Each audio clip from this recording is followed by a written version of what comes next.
আমি অনুপ্রক্ষিত, আর আপনারা দেখছেন নিউজ 7 দিন বাংলা। আমরা রিল নয়, রিয়েলটাই দেখাই। কারো পৌষ মাস, আবার কারো সর্বনাশ, এই কথাটা এখানেই লেগে গেল।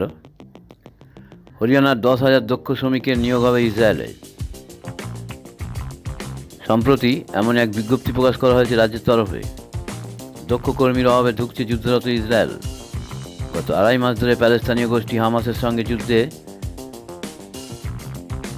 প্রচুর ক্ষয়ক্ষতি হয়েছে ইসরায়েলের। সেই কারণে যুদ্ধ শুরু হতেই ইসরায়েলের ভূখণ্ড থেকে তাড়িয়ে দেওয়া হয়েছে 90,000 প্যালেস্তানীয় কর্মীকে। এই যুদ্ধজর্জরিত ইসরায়েলে দক্ষ শ্রমিক পাঠানোর উদ্যোগ নিয়েছে হরিয়ানা। দেশের মধ্যে বেকারত্বের হারে শীর্ষস্থানে রয়েছে হরিয়ানা।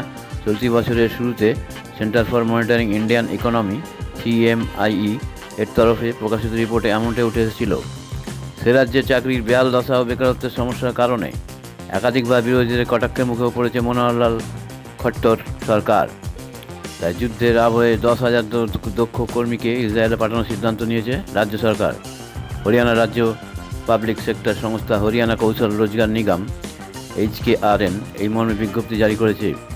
এই কাজের জন্য আবেদনের ন্যূনতম শিক্ষাগত যোগ্যতা 10ম শ্রেণী পাস, বয়স হতে হয় 25 থেকে 54 বছরের মধ্যে, 3 বছরের অভিজ্ঞতা নির্মাণ কাজের দরকার।